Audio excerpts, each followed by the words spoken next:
Como que o conhecimento está atrelado com a forma como uma sociedade se organiza? Vamos falar mais sobre esse assunto? Então clique em curtir, se inscreve e vem comigo!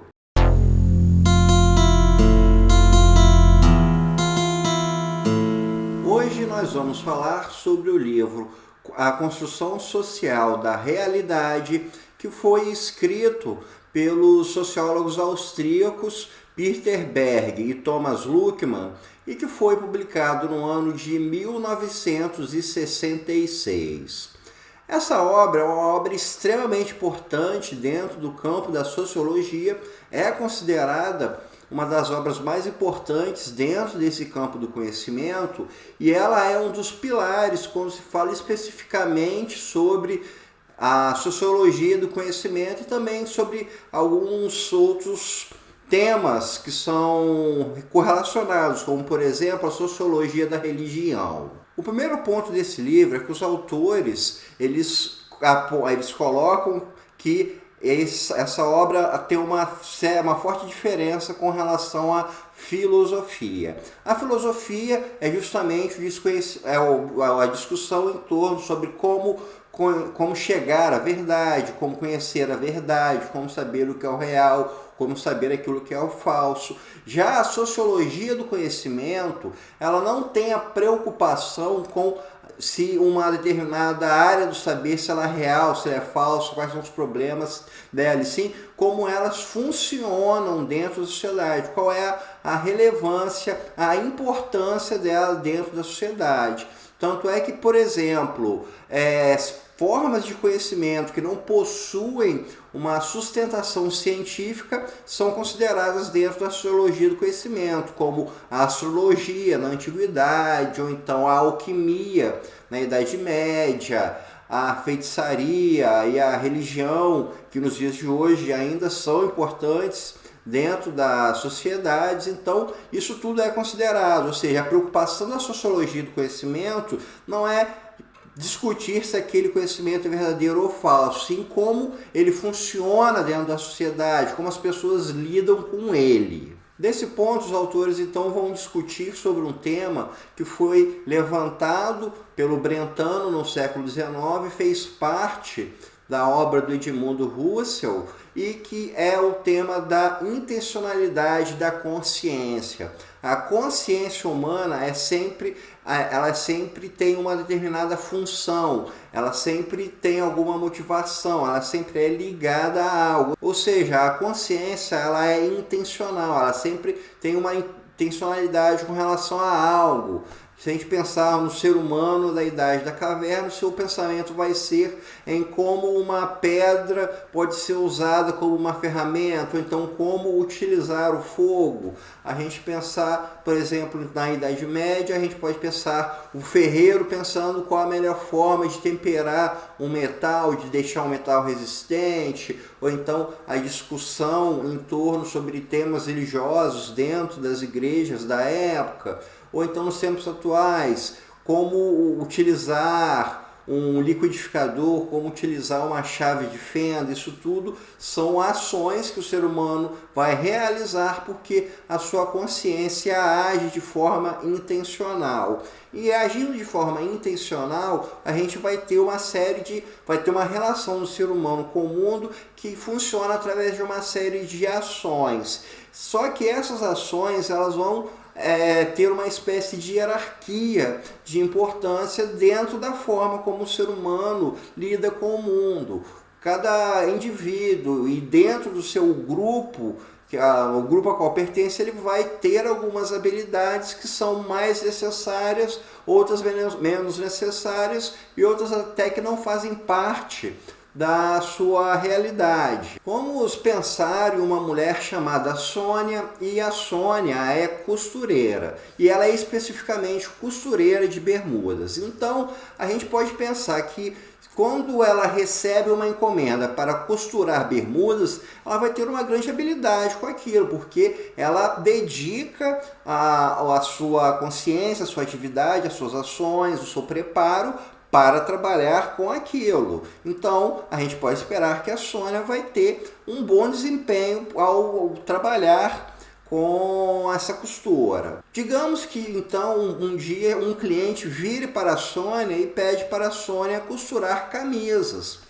Ela já sabe costurar bermudas, então para ela pegar e costurar camisas não vai ser aquilo que ela tende como sua especialidade, mas é algo que ela consegue realizar, porque está dentro dos afazeres que uma costureira vai realizar.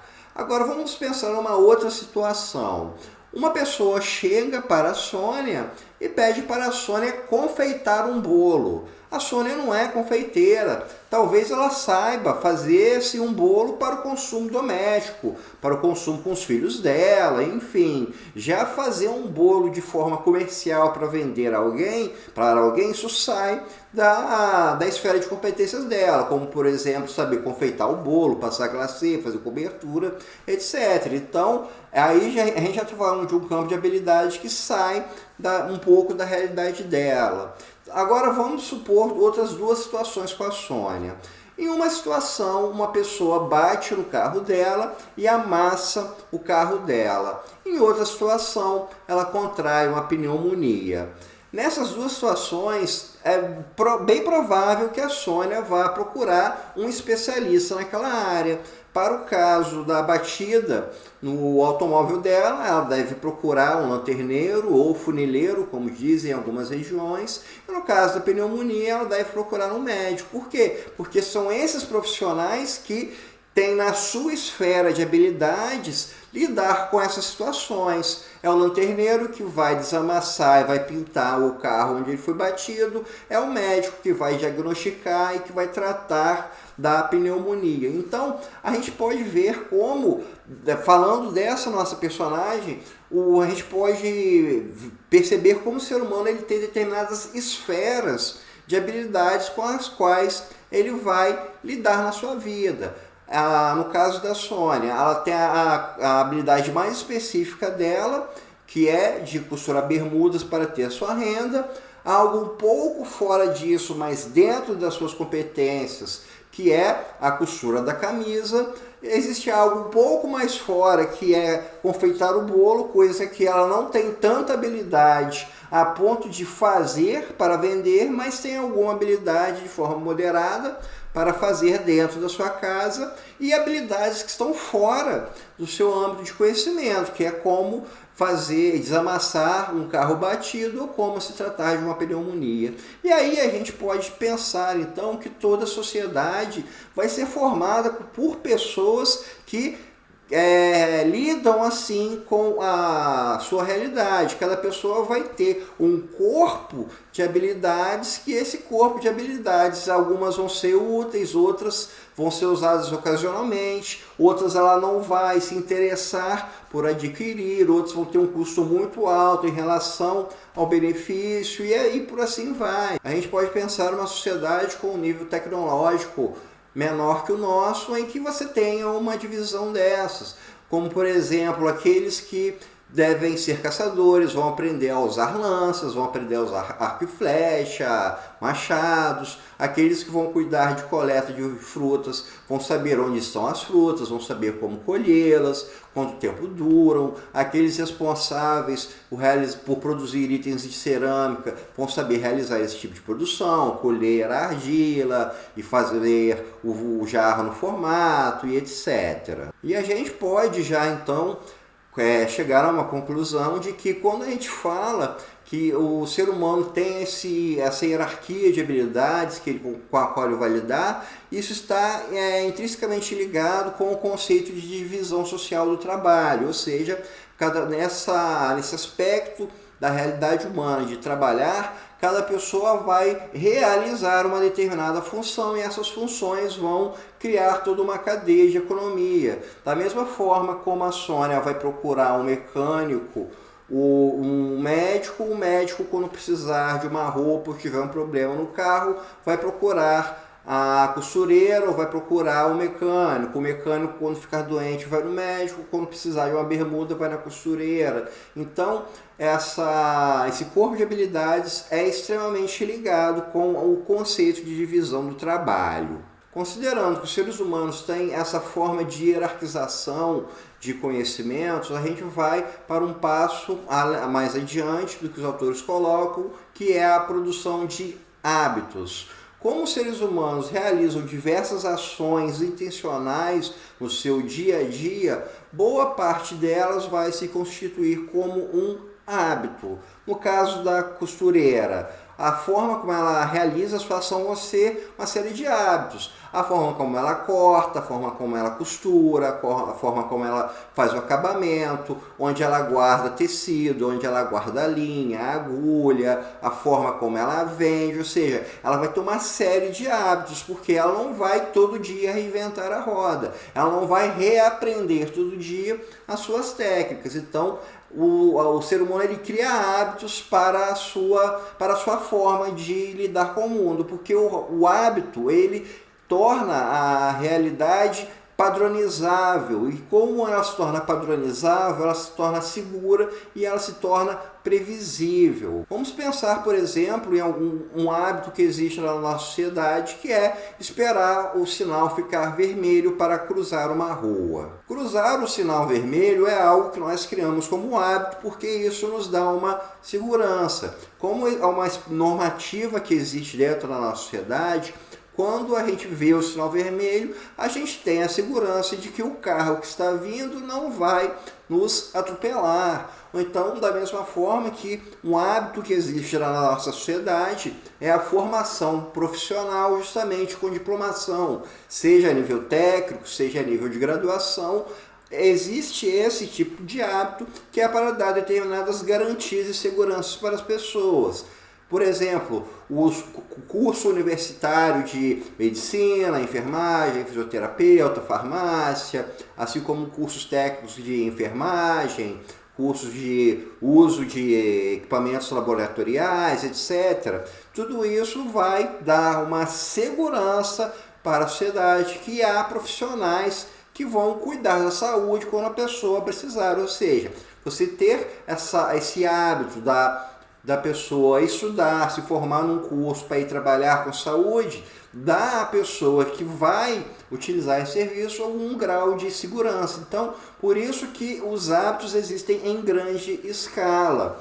E dos hábitos vai surgir algo que é extremamente importante para o ser humano, que a gente já falou até, sem denominar isso, que são as instituições. As instituições são essas grandes estruturas que são formadas pelos hábitos e que elas vão justamente criar normativas para o convívio social. Quando a gente fala em leis, quando a gente fala em regras, até mesmo em regras não escritas, a gente está falando sobre uma série de instituições. A gente pode falar, por exemplo, sobre a questão legal. Você não pode cometer nenhum crime previsto no Código Penal, porque você pode ser preso pela polícia, julgado, preso, multado ou alguma outra punição qualquer. Ou seja, isso é uma instituição que nasceu do hábito, que visa justamente padronizar formas de comportamento. A instituição de segurança pública, de justiça,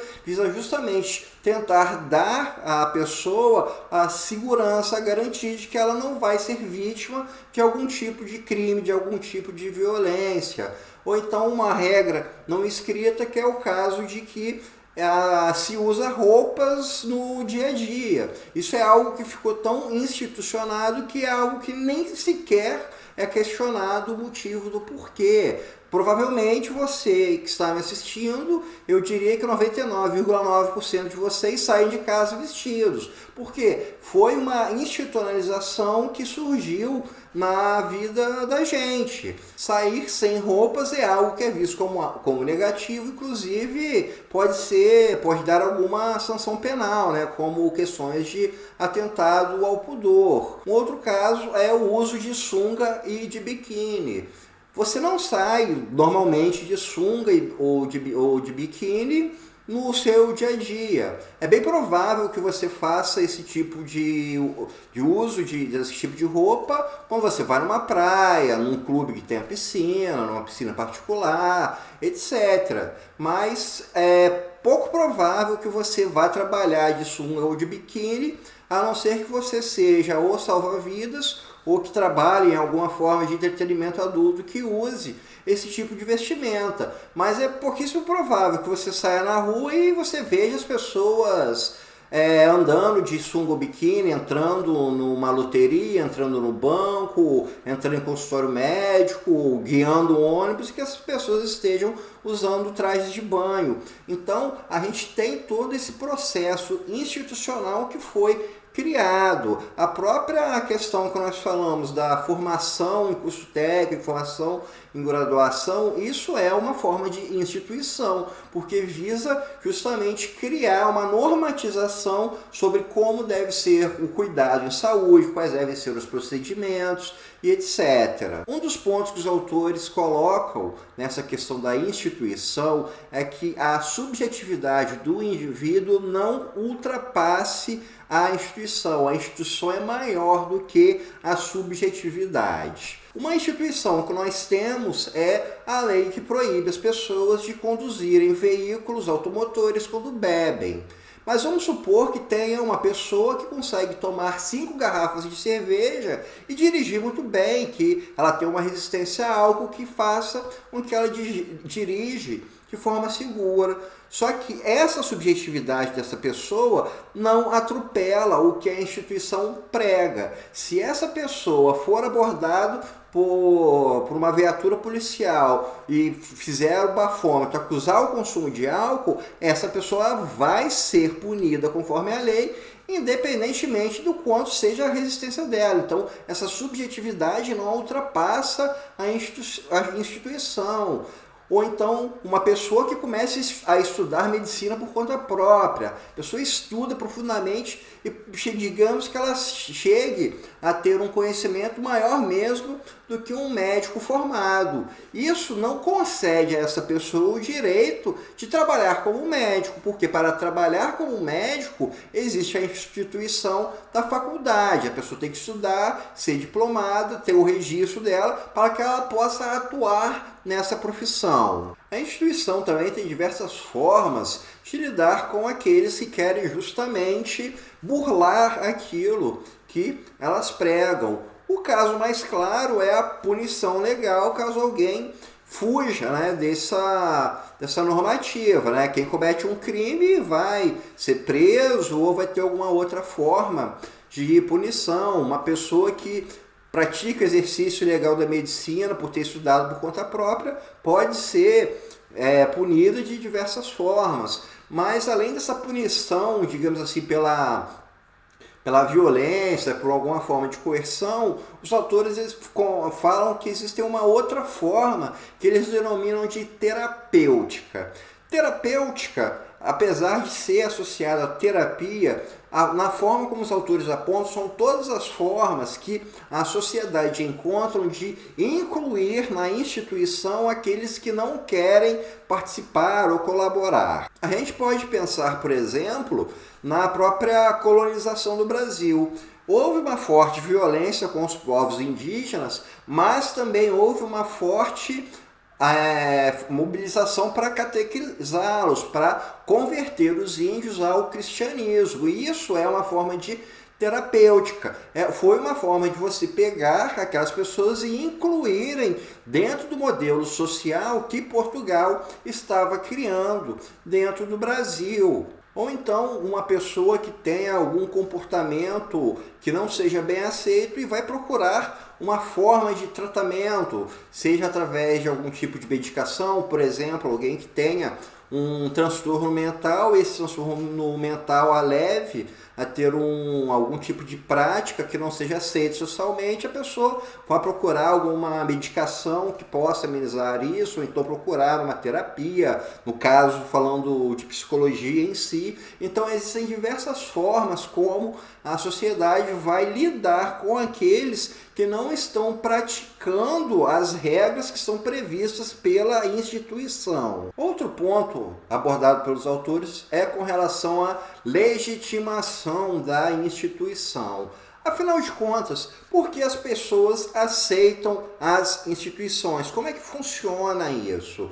Um dos casos é que as pessoas enxergam a instituição com bons olhos, veem aquilo como algo funcional e dão legitimação a ela. O caso do sinal vermelho provavelmente é algo que a grande maioria das pessoas concordam, porque alguém ia preferir um trânsito menos ordenado. Então, essa ordenação de trânsito é algo que vai ser a sua legitimação, porque ela é vista com bons olhos pela sociedade de um modo geral. Outra forma de legitimação é através da tradição. É algo que existe na sociedade, é passado de pai para filho, é passado por professores, é passado por lideranças religiosas e aquilo vai fluindo conforme esse tipo de visão de mundo. Por exemplo, o combate à masturbação que a igreja realiza é algo que é passado de maneira tradicional, porque é algo que o cristianismo prega de se combater o pecado. Então,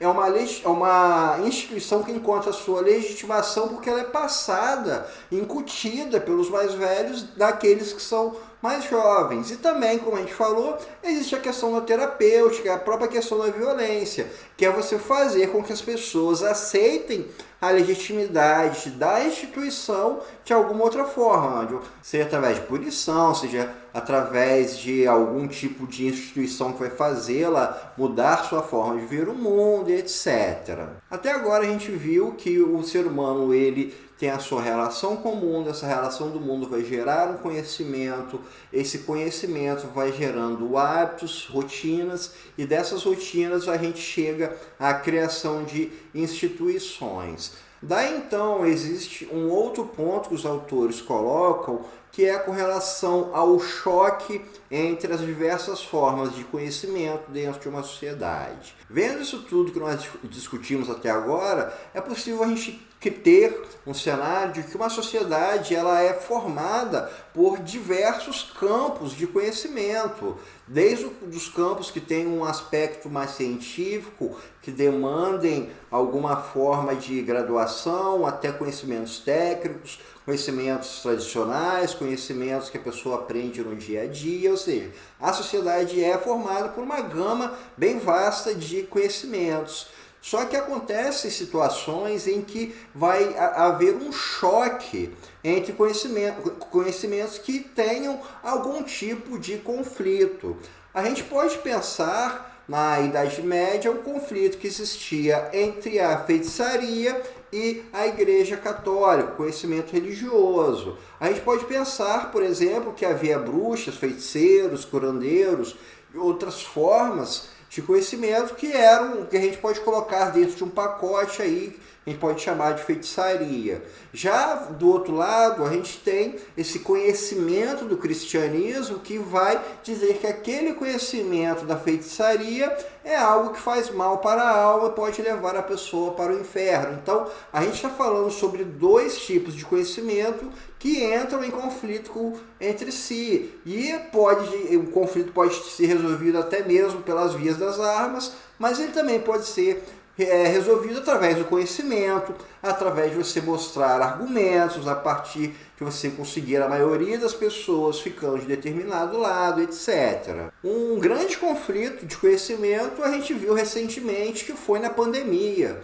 Na pandemia, a gente teve uma série de campos de conhecimentos que estavam entrando em conflito entre si. Por exemplo, você tinha um lado que defendia que deveria haver o distanciamento social, as pessoas não saírem de casa, que deveria haver um investimento em vacinas. Já um outro lado falava sobre haver um tratamento preventivo, a gente tratar com cloroquina. Então, a gente fala de dois lados de conhecimento que entram em conflito entre si dentro da sociedade. qual deles está oferecendo a melhor proposta, qual deles é o modelo ideal para lidar com a situação de pandemia. Nesse mesmo contexto, a gente teve o lado do conhecimento econômico. Se as pessoas não saírem de casa, se houver o chamado lockdown, o afastamento social, você vai ter empresas que param de funcionar e com isso você vai ter o esfriamento da economia e você vai ter desemprego e no fim das contas a gente estaria inclusive falando de ter fome a nível generalizado. Então, o período de pandemia foi um ótimo caso para se analisar como que conhecimentos existentes dentro de uma sociedade, elas vão entrar em conflito entre si e você vai ter discussões, você vai ter os grupos botando seus argumentos, tentando convencer as pessoas de qual argumento era melhor, e chegando inclusive mesmo até uma esfera política. Então a gente pode ver como o conhecimento ele age de uma forma muito ampla dentro de uma sociedade. E por fim, a gente vai ter a relação do ser humano, do indivíduo com a sua subjetividade, com todo esse mundo objetivado do conhecimento. Os autores apontam que esse mundo formado pelo conhecimento, formado pelos hábitos, pelas instituições, ele vai ser absorvido pelo ser humano dentro da sua subjetividade e que o ser humano ele tem um papel dialético dentro desse panorama, porque ao mesmo tempo em que ele é o criador dos modelos sociais, ele também é criado pelos modelos sociais.